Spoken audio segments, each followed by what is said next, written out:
Good evening. Last வீடியோவில் நான் டீஃபிப்ரிலேட்டருடைய பேசிக் and then types பற்றி உங்களுக்கு எக்ஸ்பிளைன் பண்ணியிருப்பேன்.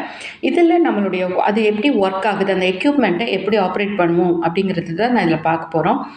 மேனுவல் டீஃபிப்ரிலேட்டர் என்ன பண்ணணும், எப்போவுமே எந்த ஒரு எக்யூப்மெண்ட் ஆன் பண்ணாலுமே initialization and then self test முடிகிற வரைக்கும் நம்ம வெயிட் பண்ணிட்டு இருக்கிறோம். தென் ஃப்ரண்ட் பேனலில் பார்த்தீங்க அப்படின்னா ஜிங்க் மோட், SYNC மோட் அப்படின்னு இருக்கும். மேனுவலாக யூஸ் பண்ணும்பொழுது அந்த மோடில் இல்லாததை நம்ம ஃபஸ்ட்டு கன்ஃபார்ம் பண்ணிக்கணும். அண்ட் தென் ஜெல் வந்து பேடல்ஸ்க்கு நான் அப்ளை பண்ணணும். பேடல்ஸ் பற்றி லாஸ்ட் வீடியோவில் நான் உங்களுக்கு எக்ஸ்பிளைன் பண்ணியிருப்பேன்.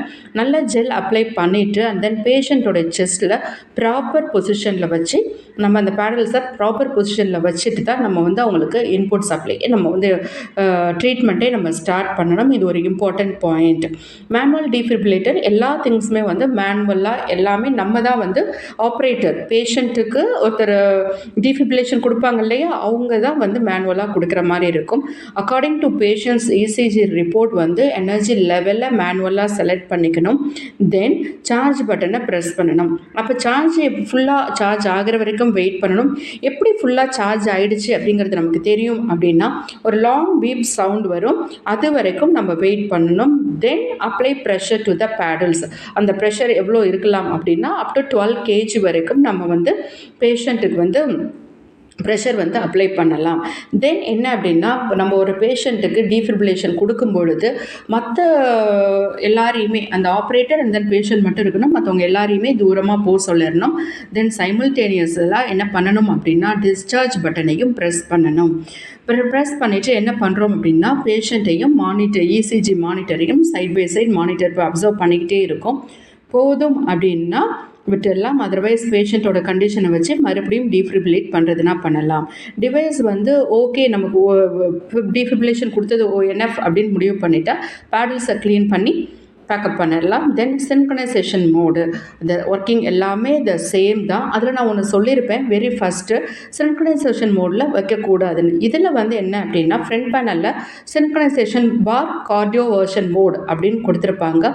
அந்த மோடில் வச்சுட்டு தான் நம்ம ஆப்ரேட் பண்ணுறதுக்கு ஸ்டார்ட் பண்ணணும். செக் ஃபார் சிங்க் மார்க்கர் அந்த QRS வேவ்ஃபார்ம். QRS வேவ்ஃபார்ம் பற்றி நான் உங்களுக்கு தனியாக ஒரு வீடியோ ஒன்று அப்ளை பண்ணிடுறேன், சரிங்களா? எப்பவும் போல் பேஷண்ட்டுக்கு வந்து அந்த ஏர் சர்க்குலேஷன் இருக்கிற மாதிரி பார்க்கணும். பேடல்ஸில் வந்துட்டு ஜெல் அப்ளை பண்ணி ப்ராப்பர் பிளேஸில் வந்து செஸ்ட்டில் வந்து பேஷண்ட்டுக்கு வந்து பிளேஸ் பண்ணணும். According to patient condition energy level select பண்ணணும். Charge and then beep sound வந்துடுச்சுன்னா ஃபுல் சார்ஜ் ஆகிடுச்சுன்னு அர்த்தம். தென் டிஸ்சார்ஜ் பட்டனை ஹோல்ட் பண்ணிக்கிட்டே இருக்கணும். ஓகேவா?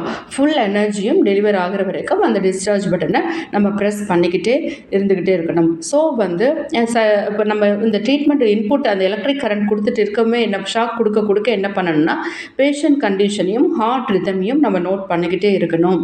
தேவைப்பட்டால் இன்னொரு தடவை நம்ம டீஃபிப்ரிலேட் பண்ணிடுறோம். அதர்வைஸ் டிவைஸை வந்து நம்ம ஸ்விட்ச் ஆஃப் பண்ணிடலாம். இதுதான் வந்து சின்க்ரனைசேஷன் மோடு. ஒரு ஸ்மால் சேஞ்சு. மேனுவலில் வந்து சின்க்ரனைசேஷன் மோடு வந்து ஆஃபில் இருக்கணும். இதில் வந்து சின்க்ரனைசேஷன் ஆர் கார்டியோவேஷன் மோடில் வச்சு தான் நம்ம வந்து ஒர்க் பண்ணணும். இதுதான் வந்து ஃபஸ்ட் டைப்புக்கும் செகண்ட் டைப்புக்கும் உள்ள டிஃப்ரென்ஸ். த தேர்ட் ஒன் பார்த்தீங்க அப்படின்னா இன்டர்னல் டீஃபிப்ரிலேஷன். ஓகேவா? இதில் என்ன பண்ணுறோம் அப்படின்னா இன்டர்னல் மெத்தடில் நான் டைப்ஸ் பேசிக்ஸ்லாம் ஆல்ரெடி சொல்லியிருப்பேன். இன்டர்னல் டீஃபிப்ரிலேட்டரில் இன்டர்னல் பேடல்ஸை வந்து மிஷினோட கனெக்ட் பண்ணிடுறோம். அந்த பேட் பொசிஷன் நான் உங்களுக்கு சொல்லியிருக்கேன் பாருங்கள். Apex of the left ventricle and then other எப்படி இருக்கணும்னா பேஸ் ஆஃப் த ரைட் வென்ட்ரிக்கல்ஸில் இருக்கணும். மற்றபடி ஆப்ரேஷன்ஸ் எல்லாமே ரிமைன்ஸ் த சேம். லாஸ்ட் மெத்தடில் வந்த மாதிரியே வரும். இதுதான் different types of paddles used in defibrillator. என்னென்ன பேடல் டைப்ஸ் வந்து நமக்கு யூஸ் ஆகுது அப்படிங்கிற பிக்சர் வந்து நான் இதில் உங்களுக்கு அட்டாச் பண்ணியிருக்கிறேன். பேடல் பிளேஸ்மெண்ட். பேடல் வந்து எனக்கு என்ன பேடல் பொசிஷன் எப்போவுமே வெரி இம்பார்ட்டன்ட் ஒன். 2 டைப் இருக்குது, anterior to anterior and then anterior to posterior அந்த மாதிரி இருக்குது. பிக்சரில் first type anterior to anterior position. உங்களுக்கு பிக்சர் பார்த்தீங்கன்னா you can easily understand the position.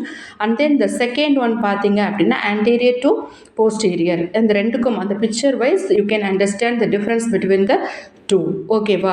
Time எப்போவுமே ஒருத்தர் ஒரு அன்கான்ஷியஸ் ஸ்டேட்டுக்கு போயிட்டு அப்நார்மலில் வந்துட்டாங்கன்னா ஃபஸ்ட்டு எவ்வளோ சீக்கிரம் சிபிஆர் கொடுக்குறோமோ, டீஃபிப்ரிலேஷன் அது ஒர்க் ஆகலைங்கிற பட்சத்தில் எவ்வளோ சீக்கிரம் டீஃபிப்ரிலேஷன் கொடுக்குறோமோ அந்த அளவுக்கு அவங்களுக்கு சக்ஸஸ் ரேட், அவங்களை காப்பாற்றுற சக்ஸஸ் ரேட் வந்து ஹையாக இருக்கும். தென் டைம் டியூரேஷனும் இருக்கும். எவ்வளோ நேரம் வந்து நம்ம எலக்ட்ரிக் ஷாக் கொடுக்கணும் அப்படிங்கிறது depends on the patient condition. இது வந்து இம்பார்ட்டன்ட் ஃபேக்டர். டைம் வந்து எவ்வளோ நேரம் நம்ம எலக்ட்ரிக் ஷாக் கொடுக்குறோம் அப்படிங்கிறது. த சேம் வந்து டைமுக்கு அடுத்து எனர்ஜி லெவல். இந்த ஸ்லைடில் ஒரு அடல்ட்டாக இருந்தால் எப்படி, குழந்தைங்களுக்கும் பெரியவங்களுக்கும் என்ன டிஃப்ரென்ஸில் வந்து எனர்ஜி லெவல் கொடுக்கலாம், அண்ட் தென் பேட் சைஸ் வந்து குழந்தைங்களுக்கும் அடல்ட்டுக்கும் எப்படி டிஃபர் ஆகும் அப்படிங்கிறதையும் நான் இந்த இதில் உங்களுக்கு மென்ஷன் பண்ணியிருக்கிறேன். Skin to paddle interface proper gel use பண்ணியிருக்கணும். எக்ஸ்பைரி ஆகிடுச்சான்னு பார்க்கணும். கம்மி ஜெல் வச்சோம் அப்படின்னா ஸ்கின் பர்ன் ஆகிடும். அதே போல் அதிகமும் வைக்கக்கூடாது. இதுதான் basic operations of defibrillator. Thank you friends.